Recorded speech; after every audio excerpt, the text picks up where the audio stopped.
I like it. Are we on?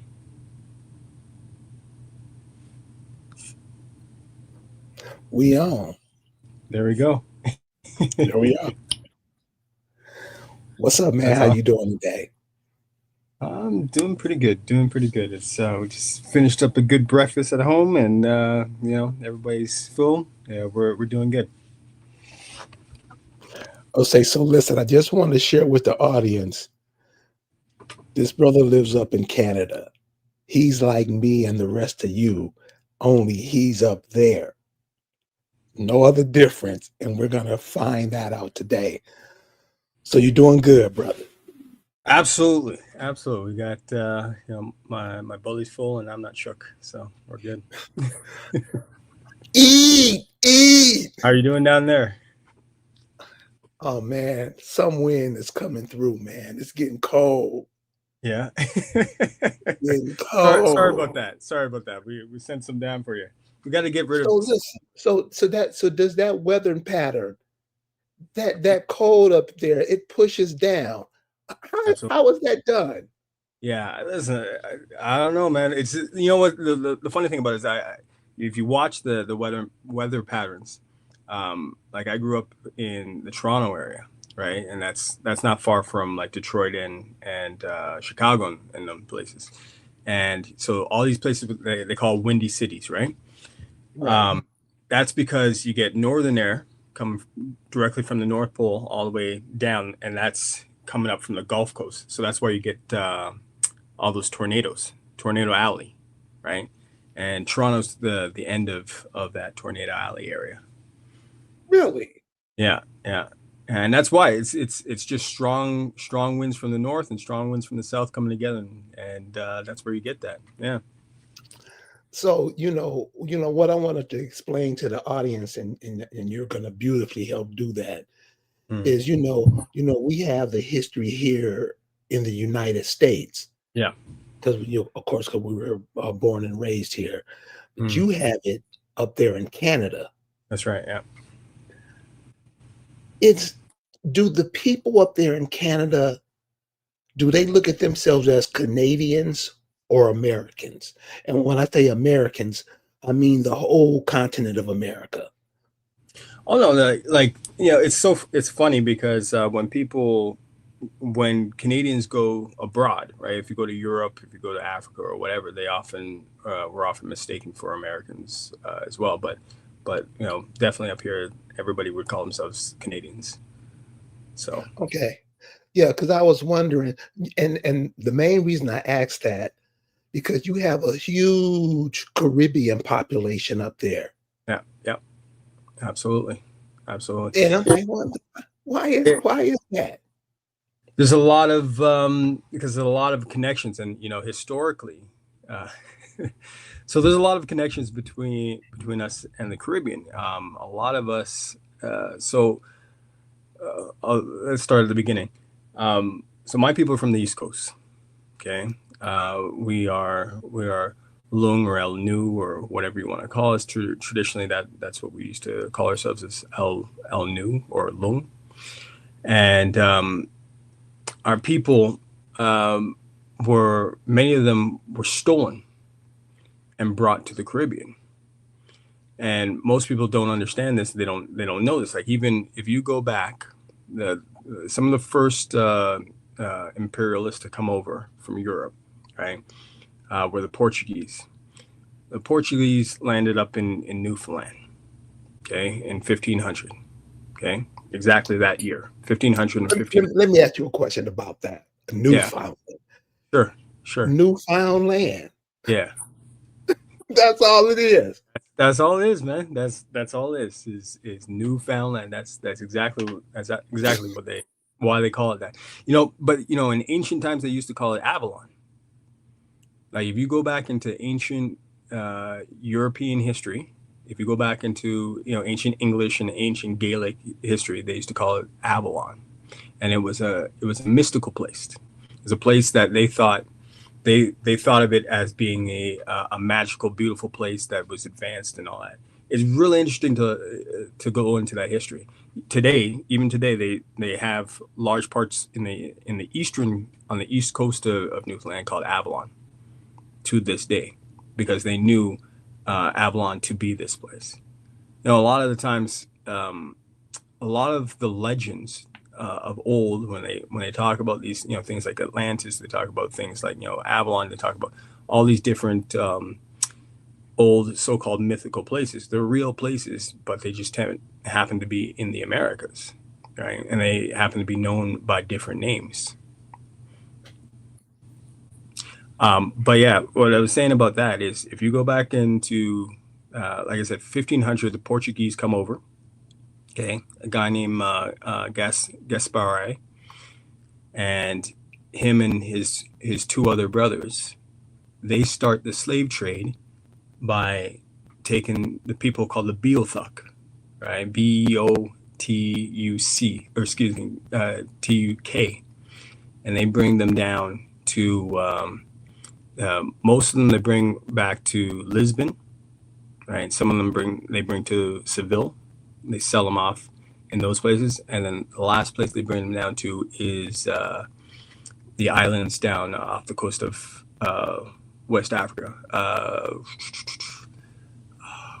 It's escaping me now, but the islands off the coast of West Africa there is, and they ended up populating those places. But they primarily sold them into slavery in Lisbon in Spain, and that's how that island got emptied of people.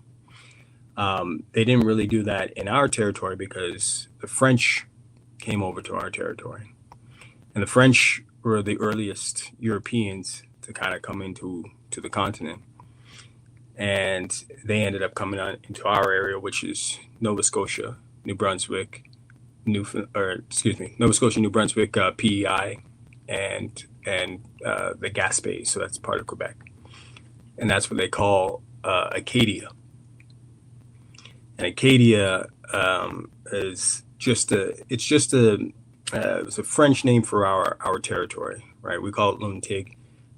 It's often called Micmacia, but originally it was our home, Luntig, and you know, we used to get along with the French at first, and then the British took over by kind of abducting us. A lot of our people got abducted during the early wars there. From the 1676 primarily is when they started abducting us and bringing us primarily over to Barbados is the primary island that they stole us away from, or stole us away and brought us to, rather, to live over there. But Barbados, Jamaica, so this is how we made all these connections, because a lot of us were stolen from our territory, brought down there, and then a lot of them wanted to return back. Same exact story here. Yeah. But I want to get into some of the things that connect the United States and Canada, because here Canada is projected to us somewhere far off somewhere, Mm. and it's the same land mass, Mm. and it's the same land. It's just a border that separates them. That's right. And I want to get into this a little bit later about how you guys are trained up there to think of yourselves, Mm. and the similarities between here and there, because you know the distinction I was making earlier about the Caribbean people being up in Canada, that's a connection. Right. But we think we're different people because different colonizers came in and stamped their name on you. That's But right. you're the same people. I want to focus on those things before these Europeans came, like the mountain ranges, Mm. the waterways, the lakes, the rivers that flow in and out of each other, and because it's the same land, it's the same thing. Same thing. Yeah, one nation. And it's so funny because it's like even as Algonquins, right? So I mean, this is the ethnic group, the language group, whatever you want to call it, right? Like when we talk about Algonquins, what are we talking about? We're talking about an ethnic group, okay? Which is a little bit different than a race, but an ethnic group is basically saying that we all started off as one family, right? Before we branched off and became something different. And and if we bring up, and I don't know if you can do this, but if we bring up the Algonquin um, uh, map, like Algonquin people's maps, to find Uh-huh. that it is. You see, okay, you got the map of Canada up here, right? Okay, I'm pulling it up now. Okay, okay. Go Uh, ahead. but yeah, if you take a look at the map of Algonquin peoples, you see that that very much extends pretty much all the way across Canada, all the way across southern Canada, right? So from our territory in the east coast, the Lunds territory, all the way up to roughly Alberta, right? And then, but it also goes into into the United States, right? As far down as Virginia, right? Illinois was part of Algonquin territory. Um, Several of the other states around the Great Lakes, that whole region, that Great Lakes region, were all one. We're all one people.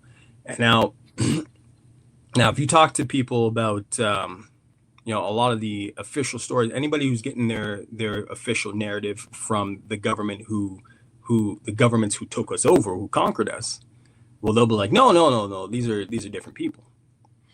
And this is inaccurate. People talk about this, but it's like, and they always try and make it into different people. It's like, no, no, just like how you guys have states down there, you guys have separate states, right? But you're one United States, right? Same is Right. the same is true, for how we used to be as Algonquins, right? We were one united peoples under multiple in different regions, in different states or provinces or whatever you want to call it, Right. different regions. And so it was set up. And so your language changes. I mean, and we're experiencing the exact same thing here. As somebody from the South, you don't speak the same people as the same way as the people from the north. You have an accent, right, in Right. comparison to theirs, and vice versa. They have an accent to you, you have an accent to them. You don't say the exact same things, right? Right. Um, this is how it was, and we look at, like, even when you look into the histories, we see that even from the history from the European records, we see that even though they're coming from, let's say out of Quebec, talking to come over to our territory in the Maritimes, we can understand each other, right? And furthermore, that we are making deals and agreements and so on and so forth in ways that show that we're one people, right? But they always try and make you fight internally, and the way they make you fight internally is the same way they make you fight externally. Like when you go is as soldiers, you go to you go to war. They used to call the when they went to the Vietnam War, they used to call them the Charlie, right? They used to call the bad guys Charlie, or they used to call when they're in World War II, they called the bad guys the Japs, right? And the whole point of that was to kind of dehumanize them and say, okay, look, they're different from us. They're not real people. It's okay to kill them, kind of thing. Well, they used to do that thing internally too. They used to train us to see ourselves as different people when we're not different people. We used to all intermarry. We used to have all these different ceremonies where we go to find our wives in each other's territories and so on and so forth. Not maliciously, not aggressively, not at war with each other. In fact, we tried to outlaw wars internally between ourselves by creating different sports like football.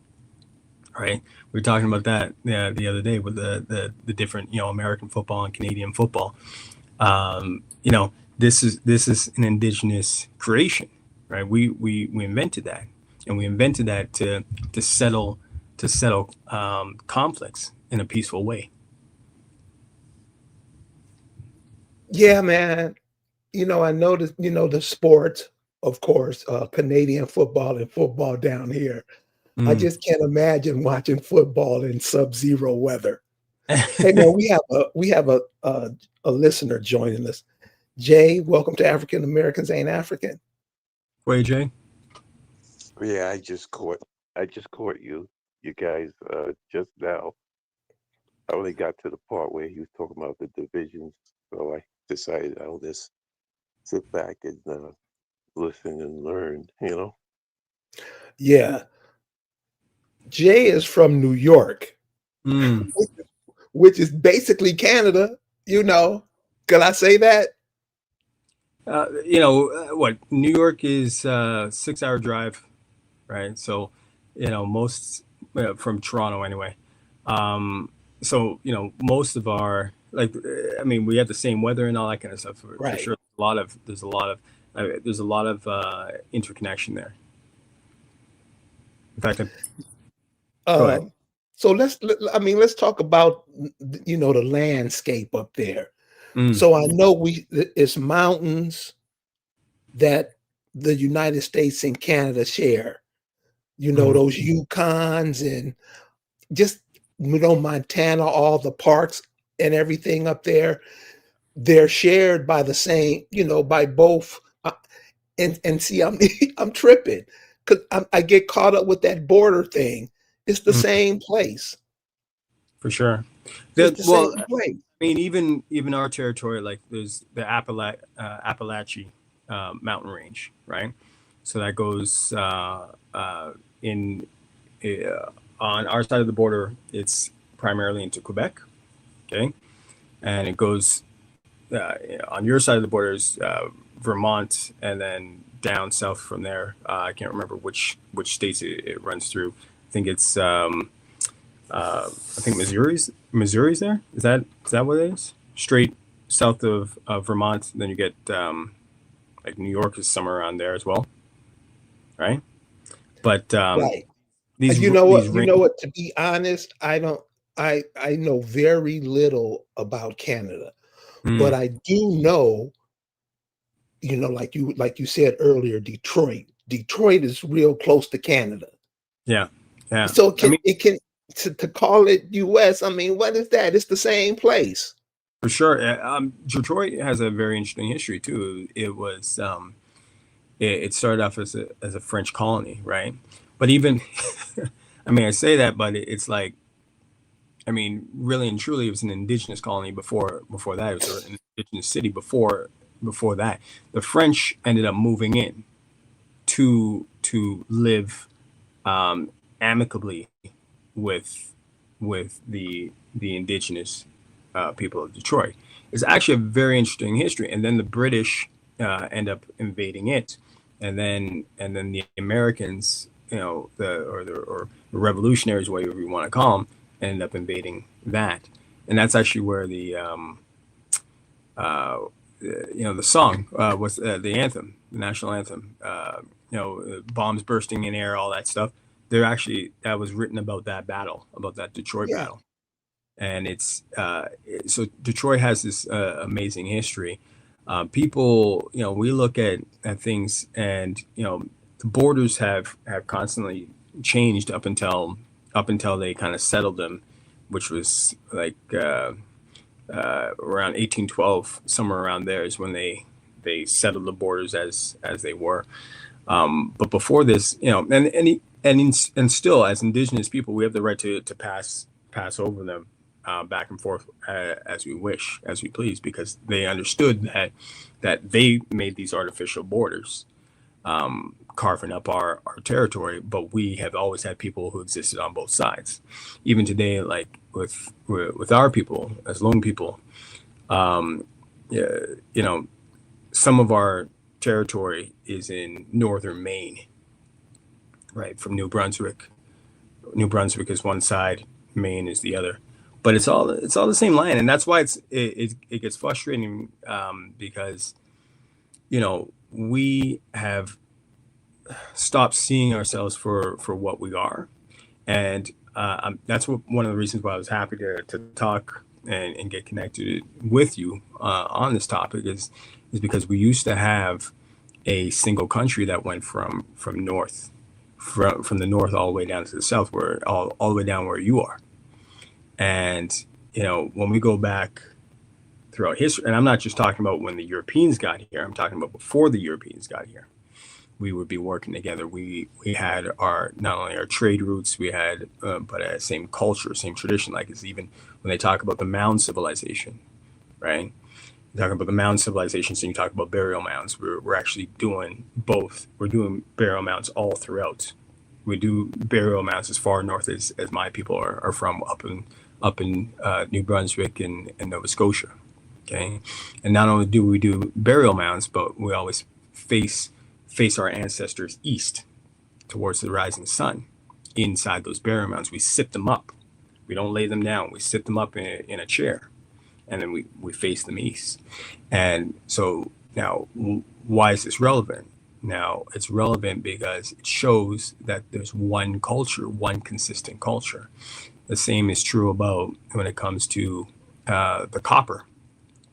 The copper that you guys have down in the Southeast territories, they know it was taken from mines in the Great Lakes region, right? The same copper is used in our territory. So again, why is this relevant? It's relevant because we're showing consistency of a single culture. The copper culture is sometimes what it's called, right? If you look it up, you see the ancient copper culture of North America. Well, this is one people's, and they always try and create these artificial divisions. Divide and conquer. This is how you divide and conquer a people. We had a large population up here, despite what it looks like now. We no longer have a large population because primarily because of slave trade stuff that was going on.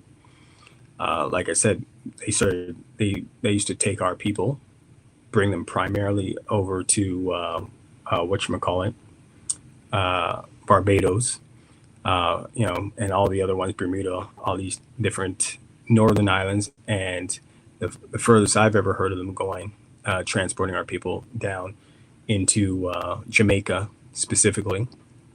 Those ones became the Maroons because they were marooned in Jamaica. And then, of course, they came back in 1796 after they fought for their freedom and told the British, hey, listen, we're not staying here anymore. We want to go home. We want to go home. They transported our people from my territory up in Acadia, right? So Nova Scotia, New Brunswick, Newfoundland, PEI rather, and brought them down to become Cajuns in Louisiana, right?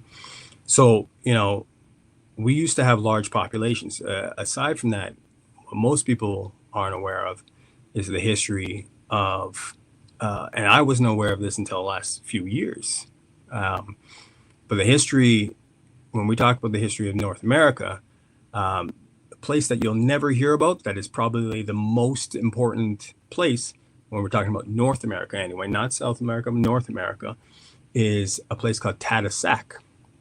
Tadoussac, Tadoussac, if I'm not mistaken. I'm off the top of my head, it's not the best, but if you Google it, you'll find what I'm talking about. And the history of Tadoussac is the history of when the French get into the game. And we tend to think of the French as being these friendly folk, and for the most part they were, or at least they acted that way. They acted that way at first glance. But for a long period of time, what they would do is they'd create friendship bonds with us, and then eventually they would sell us out.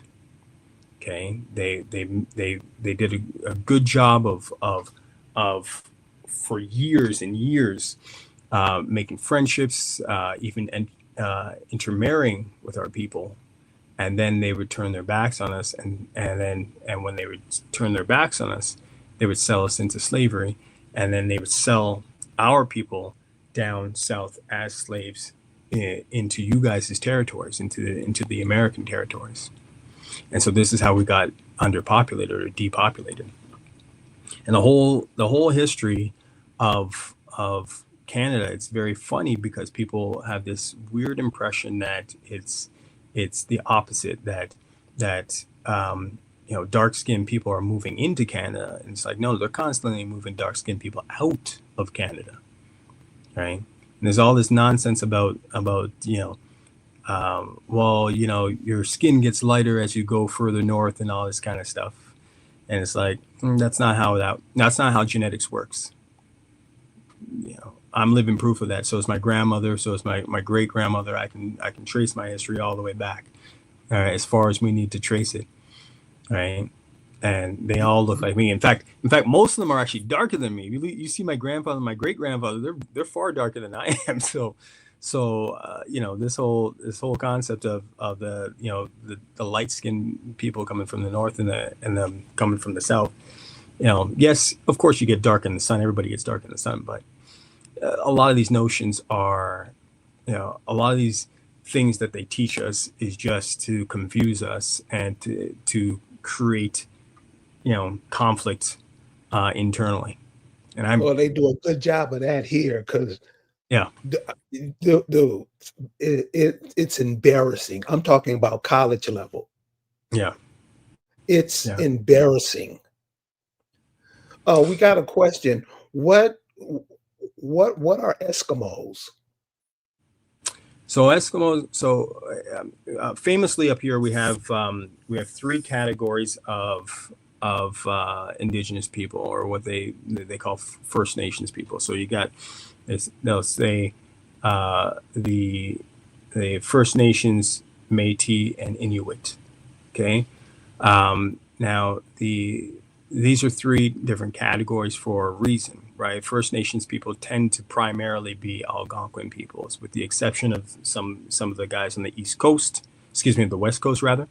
So BC and those areas, some of the Plains people, they're not Algonquin, but still First Nations people. Okay, and then you got Métis. Métis literally is a French word for mixed people. Okay, Métis, and it's an old French word for mixed people, mélange. Um, and then you got the Inuit, and the Inuit people are people from the north. So they're from the far north. Most Canadians, most people who live in Canada are living in the south, right? Or what we consider the south.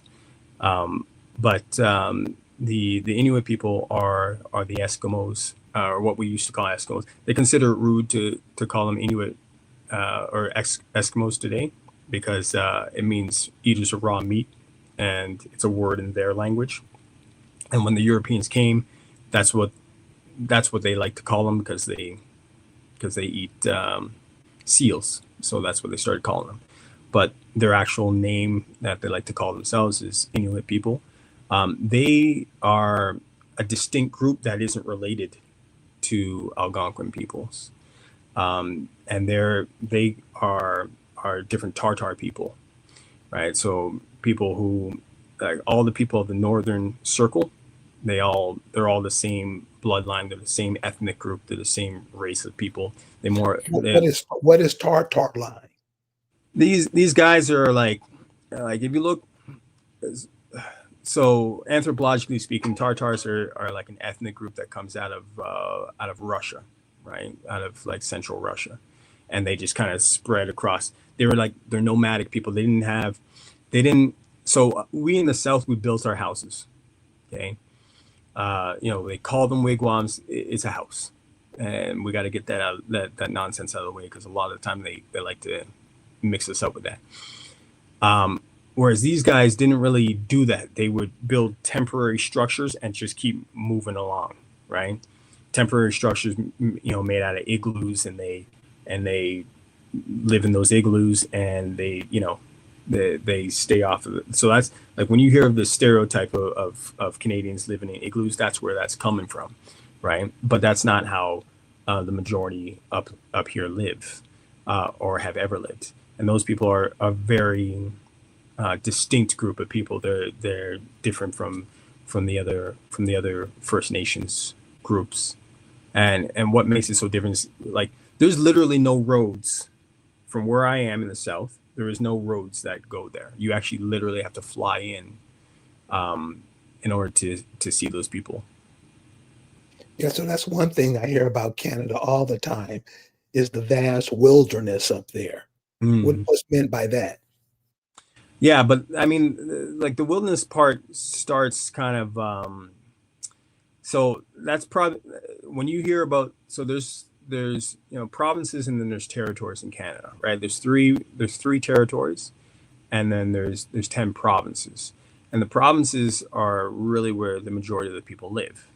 The territories are the parts where you're thinking of where there's no, you know, where the vast wilderness side of things. Like most of us don't. Yeah. So like if you're looking at this map that you have up here, halfway through, halfway through Saskatchewan, halfway through Manitoba, halfway through Alberta and British Columbia is where you get that wilderness area. So the roads don't usually go up beyond that halfway point, right? So when we think of when most of us in the South think of the North, we're saying half of those provinces they're pretty much empty, right? I mean, you're going to get populations of 100 people in those regions. The territories themselves, so you got Northwest Territory, the Yukon, and Nunavut. They're all at the top, right? The three territories at the top, and those areas are just like I said, those areas you have to fly into. You can't drive, you can't walk, and a lot of it is because you know those the northern half of those provinces are all what's called muskeg. Okay, muskeg, which is bog or it's basically it's so wet. The soil is so wet that it's like quicksand. Okay, and you can't walk there. Wildlife when it goes into those regions, it ends like the you go to those areas and you don't really hear much wildlife unless it's like frogs or something like that because animals get stuck in it and then they sink and they die, right? That's how wet it is. So you can't even build in those areas, right? And it's interesting because it's like this is part of the whole, the ice caps melting and stuff. That's where you get that most affected places, but you can't build it. Like I've seen pictures of it where houses are sinking in because people tried to build one in the wintertime when it was frozen, and then in the summertime it thaws. The house will sink into the ground, right? Wow. Yeah, yeah. So, but in the far north, you can build because it never thaws, because it's so cold up there that even in the summertime it doesn't really thaw out properly. So the is that a province? None of it. Yeah, none of it is one of the territories, and they're So called what's up there? So what's up there and north of that? well, north of that is the North Pole, right? That's where Santa Claus is, and that's where Santa Claus comes from, man. That's the only thing that's up there. Right. And but yeah, north. So you get like most of these guys, even in none of it, right? They most of them live in one city up there, which is the capital city, Aliquip. Yeah, I think it's on that map. Um, but yeah, there's only a few cities up there. I think the total is like 40,000 people in all the territories, if I'm not mistaken. Right? It's very sparse. That's the wilderness, but the very few people live up there, so it's like the other 40 million people are in the south. So that's the population of Canada, 40 million. 40 million, yeah. Yeah. Yeah, actually 41 just recently, but yeah. So your provinces are equivalent to our states. That's right. That's right. Yeah, like the provinces are, yeah, because when you guys united, right? You get, your 13 colonies, right? And those 13 colonies became states, right? When we confederated, uh, we had four original um, colonies that became states, or excuse me, provinces rather. So, and then we added on the other ones after the fact. But that's the thing that makes things so interesting, because it's like uh, the approach was a little bit different between how things were done in the United States versus how they were done in Canada. Um, we had a prime minister. The first prime minister is a guy named John A. Macdonald. John A. said, okay, he wanted to, instead of doing what you guys have been doing down there, or what the British had been doing down there, by trying to do it through war, he said he wanted to do it through peace, and said he wanted to sign treaties to to make agreements with Indigenous people as he went across and made and so we have uh, so they refer to Indigenous people or First Nations people as treaty people, right? Because most of the time the agreement was, hey, listen, we are going to basically do whatever the hell we want in terms of managing things. You get to keep the land, but we're just managing the land, if that makes Yeah, sense. that's how it's done here too. So Yeah. I think one of the things, it's the same thing going on, but it's like in different languages. Mm. So you were talking earlier about how the French was up there. Yeah. So how's French in Detroit and Louisiana, all over? And to Yeah. me, it's just the takeover by all the countries over in Europe, the, Absolutely. Port- Look, the you know, Portuguese, the Spanish, all that. it's amazing to me, because it's like, you know history, the way we understand it, is not accurate. Okay, Right, way versus the way we understand, the way we've been taught it. It's like, look. You've heard this old saying that, the devil mixes truth with lies. Okay, right. this is history. This is they are the devils, and they keep mixing the truth with the lie. So it's not like these things didn't happen. It just didn't happen quite the way that they explained them, right? Right. It's like, okay, let me give you an example. All right, my territory, right? Uh, the East Coast, Lumtig, right? New Brunswick, Nova Scotia, PEI, and the Gaspé. Okay, they call this Acadia. Okay, why do they call this Acadia? And what is Acadia? Well, Acadia is a place where a few hundred French people moved into the area. Okay, and there was, at least by their records, not by our records, but by their records, and their records are going to be underpopulated because they didn't even know about all the cities that were up there. Okay, when they came in, they didn't know the geography of the land, right? They didn't know anything about it. They just come in and then they start making estimates about how many people are up there. Okay, but by their estimates, there was roughly 35,000 of us. Okay, and I'm telling you, that's an underestimation. You can Now, tell by the number they gave. yeah, well, you can tell by a lot of things. They didn't even know about certain cities, like the interior cities of New Brunswick. They knew nothing about. So how are you going to be estimating when you haven't even gone to all the places? Okay, but anyway, nonetheless, this is their estimation. There's 35,000 of us. There's only a few hundred of them. In fact, the entire time of the colonial time, from 800 or 1800s down to the 1600s, when the French first came over. Okay, in that entire period, they only sent over 2,000 2,000 so-called colonists. Okay, 2,000. And that's for all of Quebec, right? You see that giant pink province there? All of Quebec, Yes. all the way down to Louisiana. Remember the Louisiana Purchase? Okay, Yes. there was only 2,000 people, 2,000 Frenchmen occupying that whole territory. Okay, all the way, including this territory in Quebec and including my territory over New Brunswick, Nova Scotia, and PEI. 2,000. So, so, and then all of a sudden the population jumps.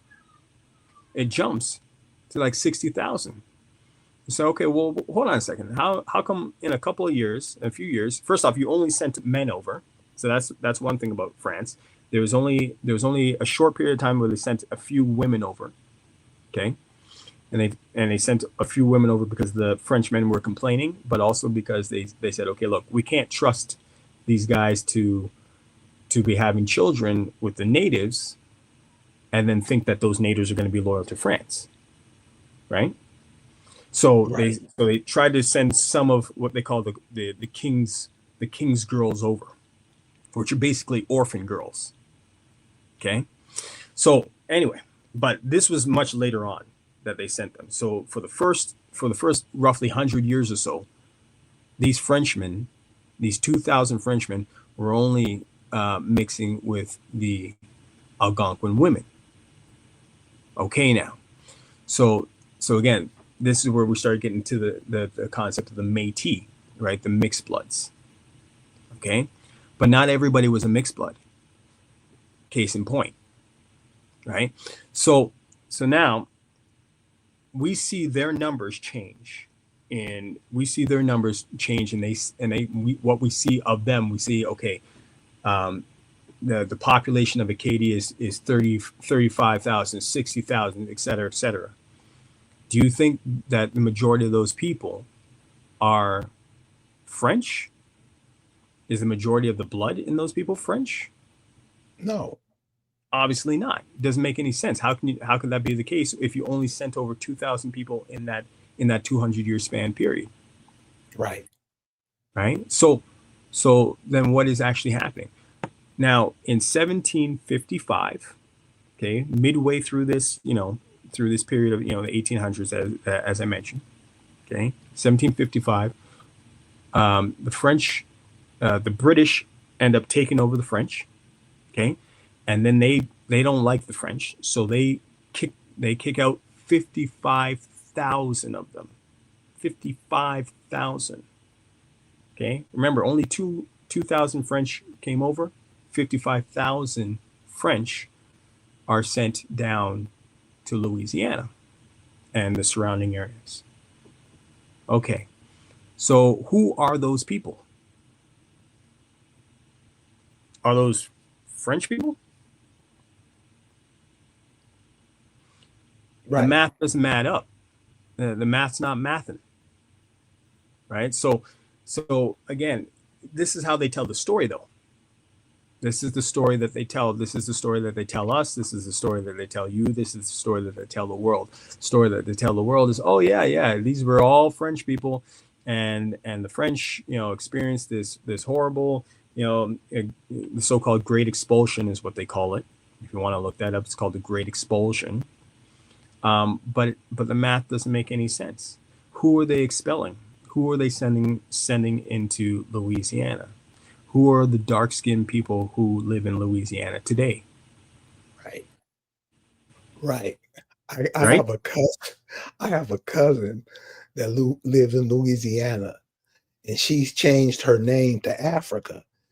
And Mm, I've been talking to her about things like this, the French. What was Louisiana called before it became Louisiana? Because that's the French king, blah, blah, blah, blah. She know nothing about that. mm, All she knows is that she's African. yeah. She Well, I even mean, got she even got Africa tattooed on her chest. mm, I'm glad I didn't get to that that point. And you Right. know All what? right. The brainwashing is real, brother. The Yeah. brainwashing is real because the same thing happens up north with us. right? The same thing happens up north with us, and they push this Afrocentric nonsense. It's nonsense, Man, nonsensical. I mean, man. you taught me that part, how nonsensical it was. But it's And, like, and go ahead. and you know what? And what's cold about it, and what really pisses me off about it, don't even question it. Don't Yeah, even question it. I mean, going back to it, it's like, okay, all right. So I mean, let's look at that for a second, right? We talk about, this concept of being African Canadian and African American. Okay, well, what does that even mean? It means supposedly that you have this nonsensical story without any evidence, but anyway, I digress. That that 12 million Africans were sent across the Atlantic into the Americas. More specifically, we're talking about North America here, so let's keep it in context. Okay, and then you say, okay, well, it was actually only 4 million that came into North America. Oh, interesting. All right, so do we have any paperwork to, for all this cargo that is going across the Atlantic? No, we only have paperwork for 388,000 to actually have come across. That's only a small portion of that, and even that, um, is that paperwork accurate? Would be my question, because that paperwork, uh, is, first off, it's less than a quarter of what they actually say the actual population is. But aside from that, let's give it to them. Let's say that is the case for a second. That's just a quarter of it. But if we even examine that small quarter, that 388,000 that they have paperwork for, well, number one, uh, is that accurate information? Are we saying that this is fundamentally accurate? I would say definitely not.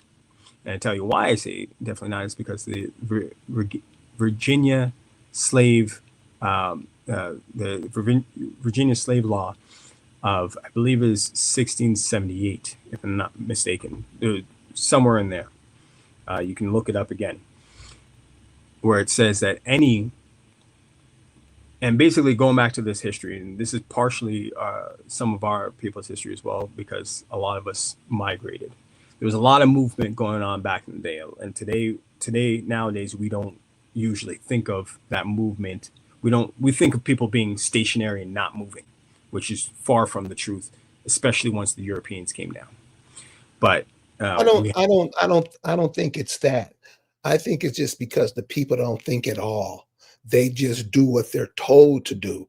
Simply, we like you said, it's only one route. You saying up there in northern Canada, shit, you can't even build a house. Yeah, yeah. We never even fathomed that. We don't think of stuff like that.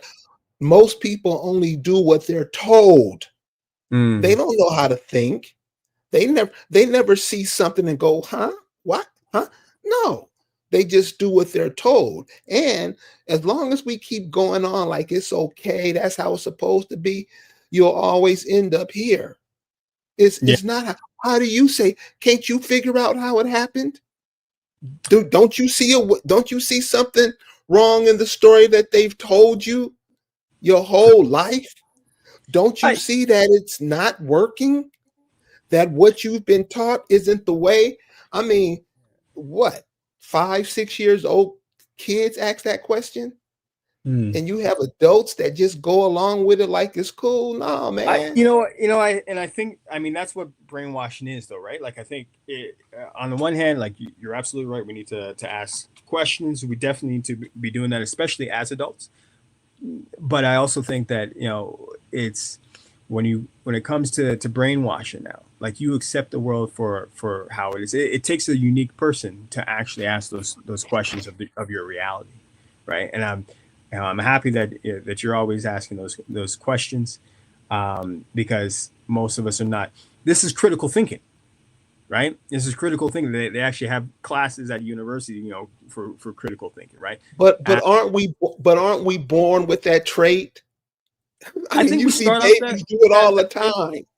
You know what it is? It's the same. I always say, call it the Santa Claus phenomenon, right?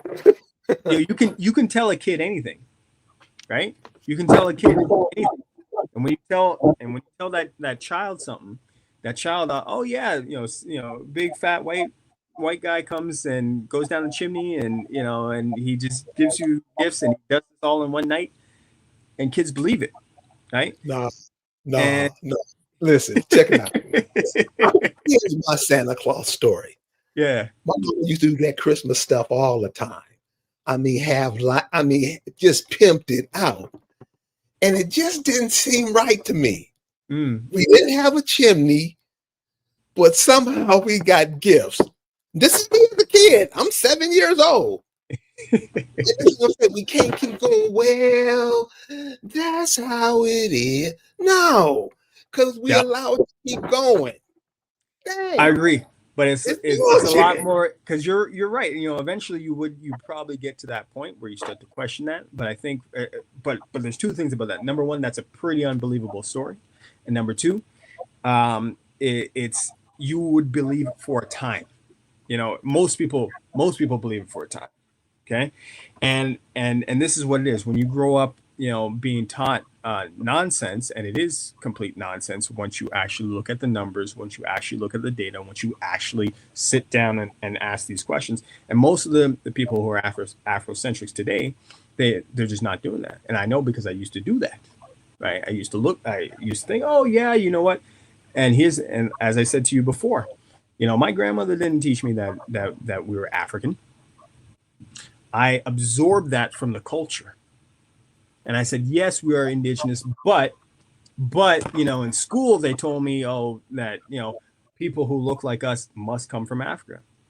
And at school they told me that, or on TV they told me, or da da da da, or this and that. They told me. So I'm gonna merge that into the truth that you're telling me, Grandma. So Right? check this. So and this is what I'm saying. You better tell these kids the truth, man, because Absolutely. you, your kids are your replacement. Mm-hmm. You are your mom and dad's replacements. Your mom and dad are your grandmothers and it's a cycle. Mm-hmm. And we talk about all this French, Portuguese, and British. What were the people, the indigenous people doing? What was their spiritual ideologies? What was their ways of doing things? How did they see the mountains? Was it a Mm-hmm. way to travel? How did they see the rivers and waterways and lakes? What did they use them for? And we never hear those stories because we Yeah. never ask them. Because we're Yeah. taught that, oh, it's gonna be okay, don't it? You gotta tell the truth, man. I mean, not saying that you are, you're sharing your experiences, but I'm saying, so on that Christmas story, what I was telling you about, I was like, forget this shit. I'm just gonna stay up and see if this motherfucker comes. Yeah. And he never came. So right then and there, you didn't have to tell me nothing. My mama didn't have to tell me nothing. I knew that it was bullshit. Yeah. And this is Yeah. what the things we have to do, but we don't do them because, and this is a lot of is on us. Man, you got people in California Absolutely. today. You go by their house, they got cotton on their roofs to pretend like it's snow. They're teaching their children that. So the Mm, brain, like you say, is real, yeah. 100% real. But I'm saying, don't we have aren't we born with something, some innate ability that we can see through a lot of this bullshit that we're fed? I think some of us are and some of us aren't, and I'm happy that you're one of those ones that are. I think that's a certain characteristic that certain people have, and it's like and that's okay because it's like I think it builds up. You know, the problem is that is when you are confronted with that. Like when you were telling me, not in person, but through your videos and stuff like that. I said, okay, look, that no, this story that they're selling you is complete BS. Then I said, okay, let me challenge this because this brother's saying something that that I've never heard before. Okay, and this is where I do start following people, because you can't hear something and just go la la la la la, right? Oh, oh, you can't. A Right? lot of us No, can. but that's true ignorance. That's the definition of ignorance. When you hear somebody, right, but you choose to ignore what they're saying, you have ignored. You are ignorant, right?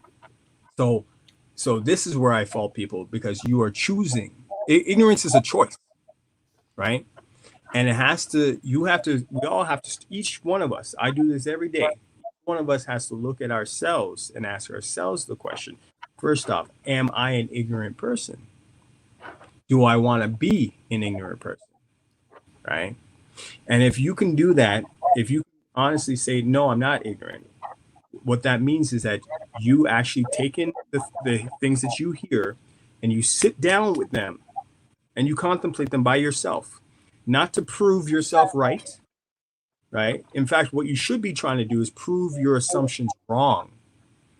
That's what I did when I was listening to all these different, all these different people who were saying, yeah, no, this story they are telling us is BS. I said, okay, all right. Do I want to be do I want to walk through my life being ignorant, or do I want to actually know the truth? Because most people don't want to know the truth. They don't want to know the truth. They want to sit in their ignorance, because ignorance is bliss. Because ignorance means I don't have to do anything. I don't have to fight. I don't have to stand up for myself and for my children. I don't have to get along with people. And it is work to get along with people, because everybody's different. Last one of us is different.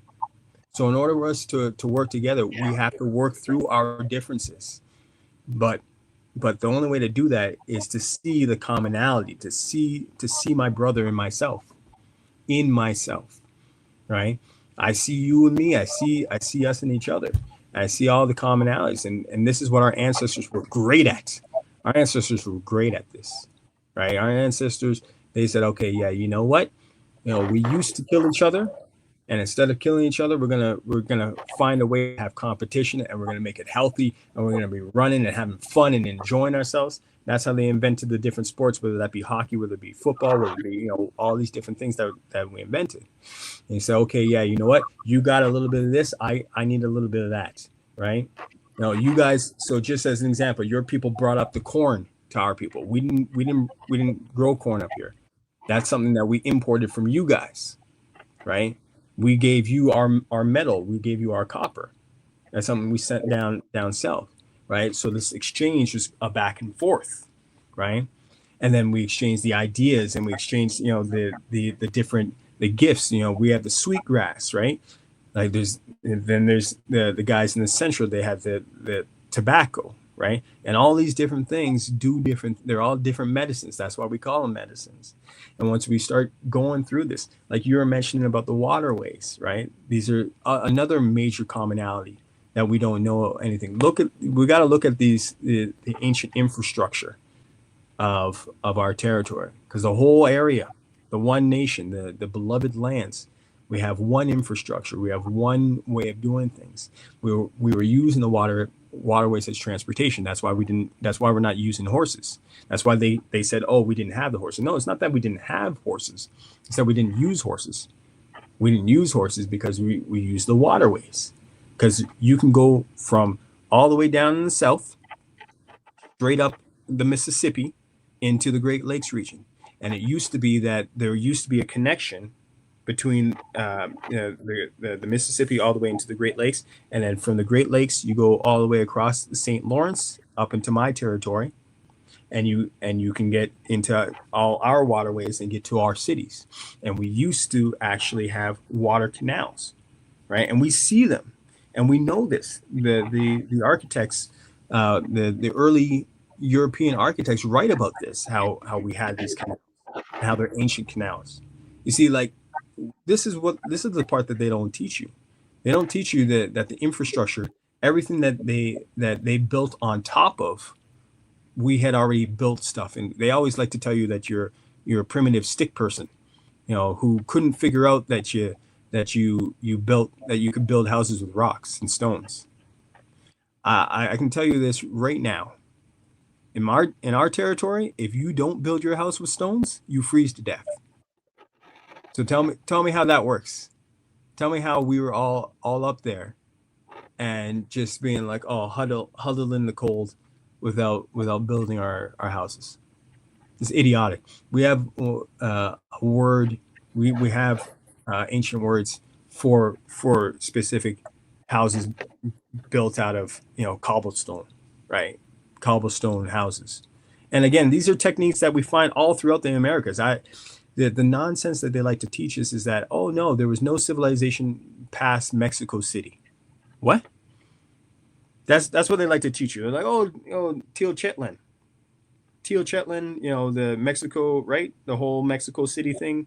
Right? Everybody knows about that. The Mayans, the Aztec, the all that. So we didn't have anything up here.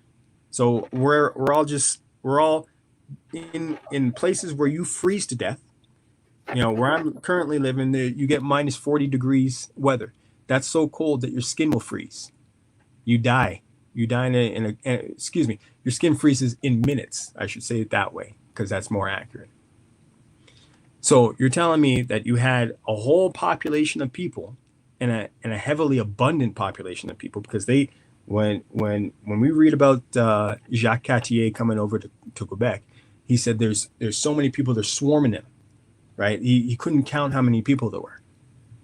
Okay, so you have populations that big, but they're all just huddling out in the cold? Really? That is some Santa Claus level BS right there. Right. It's nonsense. They teach us all sorts of nonsense, but then we send our kids to their schools, which are supposed to be for education, which really they're just for indoctrination. They stupefy us. They make us dumb. And that's another big thing that we got to do, is start taking responsibility for our children's educations. Right. That's the biggest thing. Make sure that your kids do what these Asian people be doing. Right. The whole Tiger Mom thing. Right. Make sure your kid is being taught by your people, not be taught by these idiot schools and all this. You make sure that you are on your kids' education all day, every day. So I kind of go on rants sometimes. Oh man, that is cool. Just a couple more things before you leave. Mm. The cultures, and I know because you don't sound like you have an accent. You can pick up and live here everywhere. Could you speak, English like the best of them? Mm. What are some of those European holidays like up there compared to here? In Christmas, Thanksgiving. What's the story of Thanksgiving there? it's here, that's I'm glad that you brought that one up, because it's always an interesting one. You guys got you guys have Columbus Day, right? This yeah, is something yeah. that so we don't have that, but our Thanksgiving is around that time of year each year. And it's so funny because not too long ago, I've been doing more and more research on these areas. So by study, I'm an anthropologist. Okay, that's what I went to university for. That's what I did, and so on and so forth. I didn't really go into that field because they always wanted to push me down into the Africa way of doing things. And I was interested in Africa, but I didn't want to move out there and do all that kind of stuff. Anyway, but when it comes to Thanksgiving, there's 5 different Thanksgivings, right? That we historically speaking, at least 5, and 5. There was Thanksgiving used to be celebrated in 5 different ways, because there was similar versions of what was going on in different regions. For us in our territory,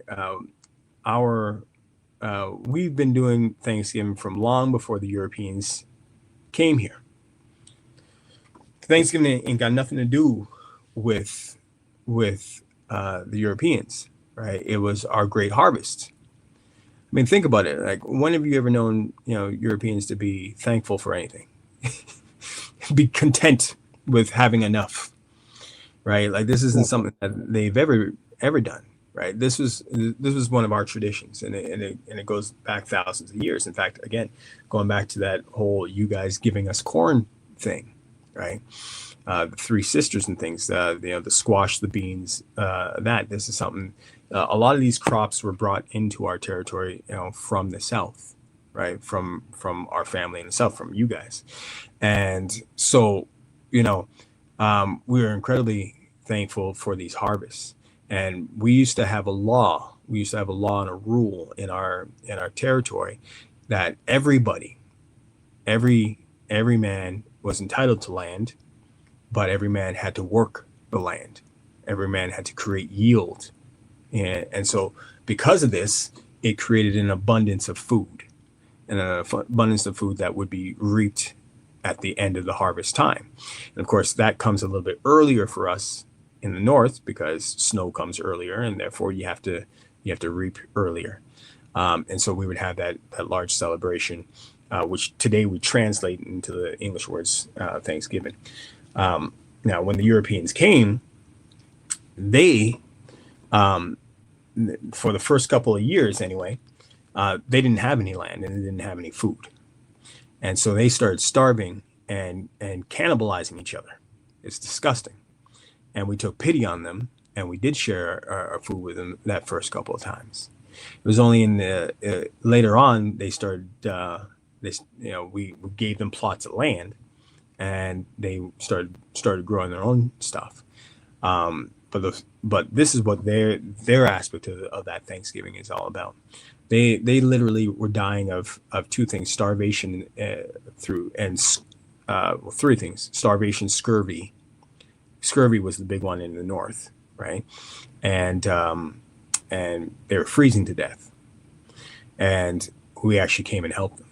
So, but in those five different places, in those five different times that we record Thanksgiving, it went differently in each place, each time. Like the first one, the earliest one that I'm aware of, is the Thanksgiving up in excuse me, it's north of Newfoundland, labor shoot, Labrador. Up there, there's a guy named Forster, and he ends up abducting. They shared food with him, and he ended up abducting this family and bringing them back to England. Right. So each Thanksgiving went a little bit different. Is all I'm getting at. There's many first contacts because they were going up all across the East Coast and having different relations. With us, things went a little bit more amicably. Everything was more settled. But again, this was something that surprised them because they had the worst view of people, of humanity as a whole. Like their view was always negative. They always expected negative stuff from everybody because they treated each other like crap. If we look at Europe at the time they came over here, how they were treating each other. I mean, they had serfdom, right? They had basically slaves that weren't allowed to leave their land over in Europe, and and they would lock up their women in castles and do all sorts of foolishness. That's where you get your chastity belts from. They were doing all sorts of sick things, and then they came over to our lands, and they saw we treated each other with respect. They saw that we fed each other.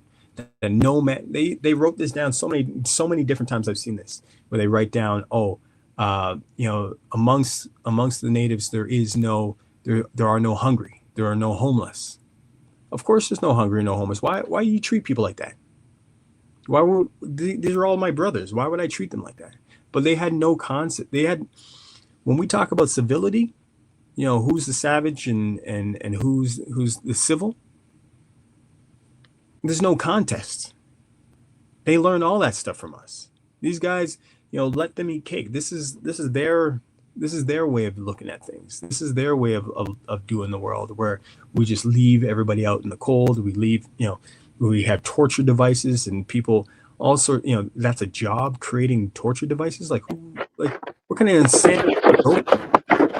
And they spread all this. You know what's funny? You know What's that? you know what's downright hilarious about that? Mm, These people came from places that had kings and queens. mm, Now we have the audacity to refer to ourselves as such. yeah. People who treated their subjects like garbage. Yeah. And I can't tell you how many t-shirts I see that say black queen and black queen. Yeah. Dude, it's bad. You know what I found funny about Canada? Canada Right. is bigger than the United States. Yeah. Second largest country on the planet. Yeah. Yeah. Yeah. And it's funny because they, I think it's actually a little bit scary because it's, second largest amount of resources with the most land, most resources. So you're like a sitting duck. Oh man. Duck. Well, okay, and then just to break it down to our commonalities, where we live in our communities and stuff. What are some of the similarities and differences of so-called Black people from Canada and the United States? Everything. Is everything. It's like I was. How do I even put that?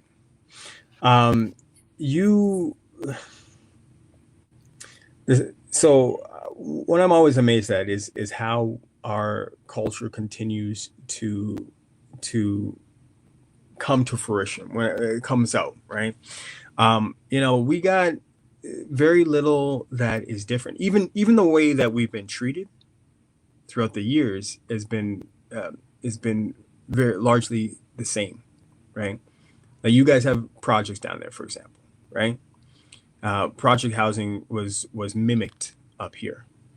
We're always copying each other. Our governments are copying each other, and we're copying each other.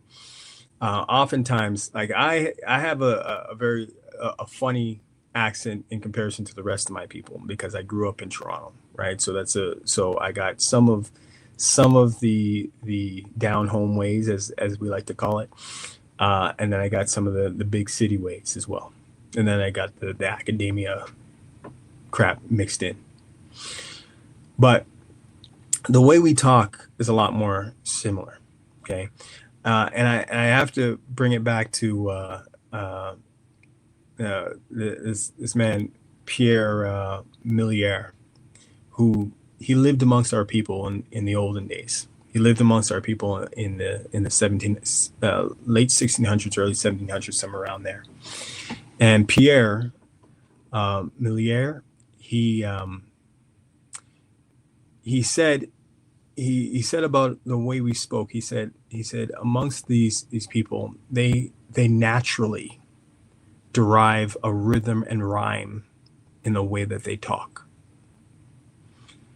He said it sounded magical to him, to Pierre. I actually wrote it down somewhere because I thought it was so beautiful. And it's like, isn't that what we do today? When you hear a brother like Nas speak, right?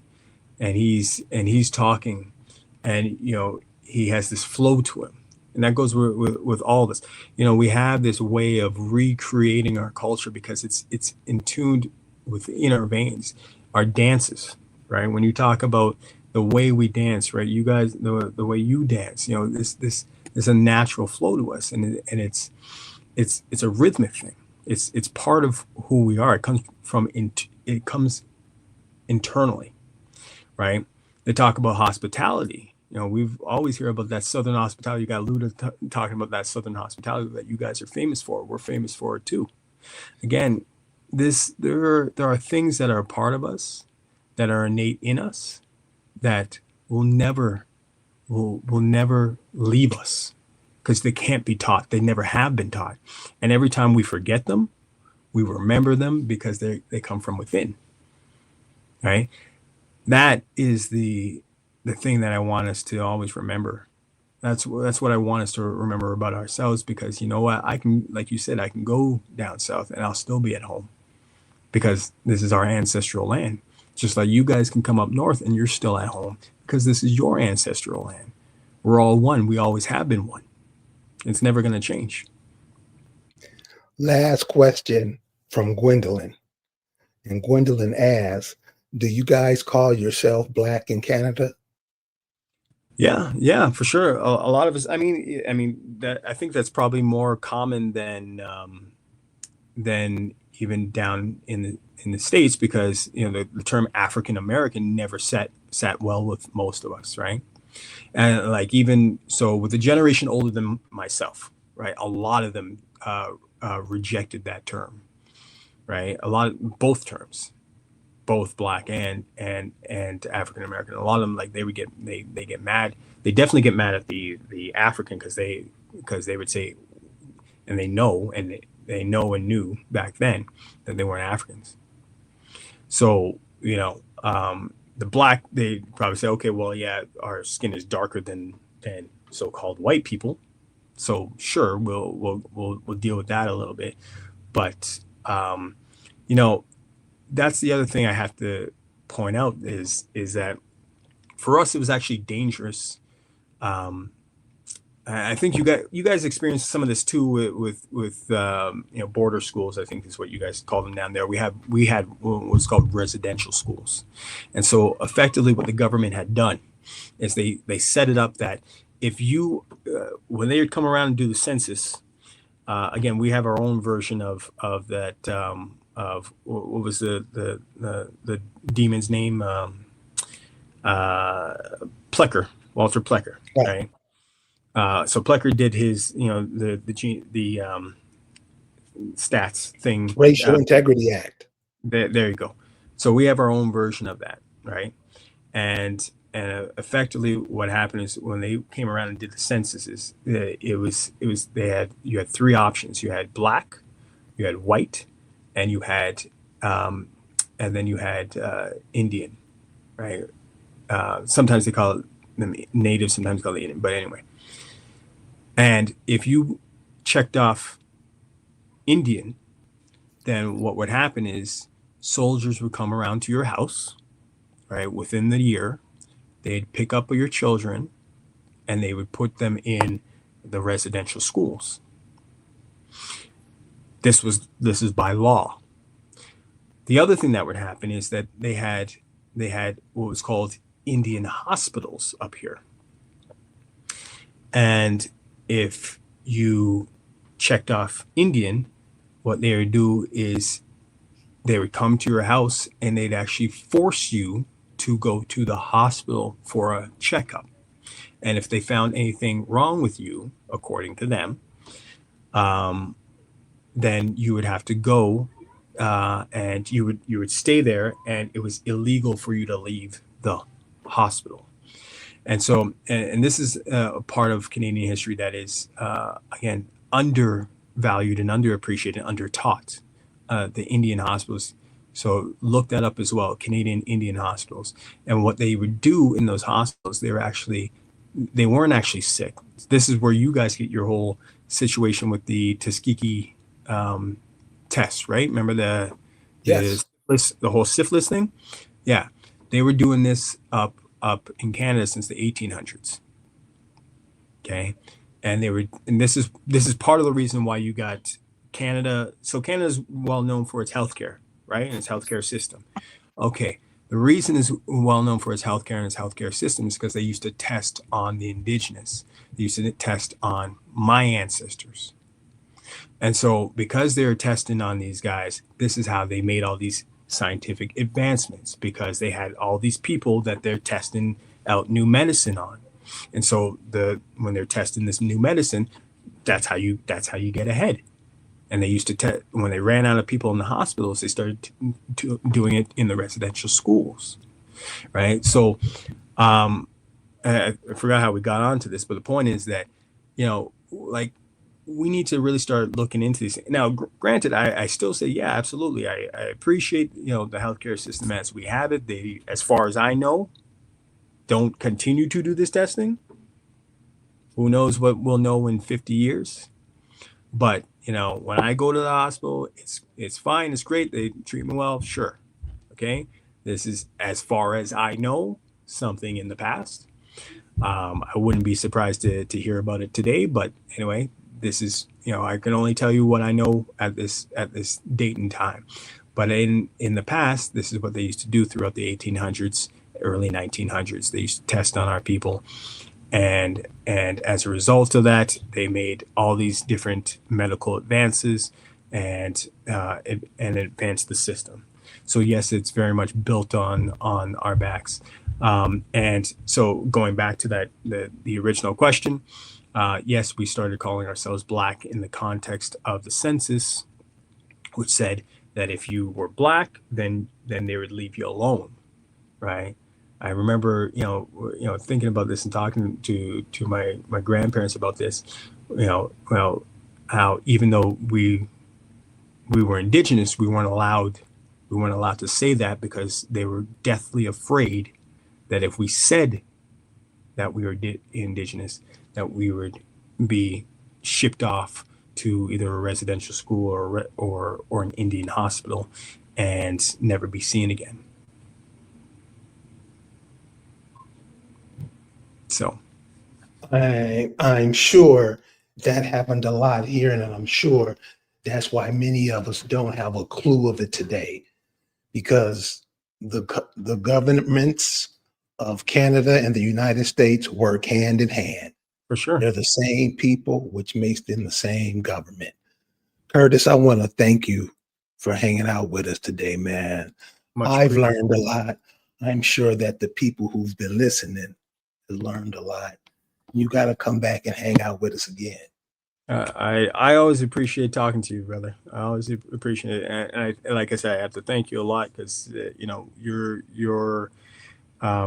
your work was some of the first stuff I saw on this topic, and because like I said, I always had a general understanding, but that brainwashing that you get from the universities and the school system and from the TV and so on and so forth, had made its way into my mind. And even though, grandma was telling me one thing, I'm just like, well, yeah, but we still look like this, so we have to be from Africa. No, that's that, for people. Yeah, I know. I figured, hey, there must be some African down there, and then did the genealogy and said, no, actually, there's 0%, zero, none, don't see it. So I my hats off to you for Mr. Davis, for doing what you do. And hey, I'm just doing what I'm supposed to do. That's right. I got it. I got it. We're a part of this land, man. We're a part of our ancestors. Our ancestors are a part of us. We just Mhm. have to acknowledge this and do what they say do. Pass it on. Don't let these kids be backward like they did when they first came here. That's all of our job. Mamas and daddies, grandmamas, granddaddies, blah, blah, blah. Mhm. Because you are them and they are you. Absolutely, Well, absolutely. thank you, brother. Yeah. Appreciate your time. Oh, and actually, I should probably just, if I can, make a shameless plug just very quickly. So if you are interested in seeing any of the stuff that we do, we have lung.ca, LNUG.ca, Hold up, spell it again. LNUG, How do you spell that? lung, LN, No, no, no. I'm sorry. How do you pronounce it? oh, uh, LNUG? is lung, yeah, or LNU is how some people pronounce it, but lung, yeah. And also LNUG.ca. .ca, yeah. And yeah, there's I'm sure there's other plugs that I'm forgetting, but it's good talking to everybody. I'm happy to hear us all coming together, and we got to do more coming together. instead of fighting each other. Yeah, there you go. Yeah.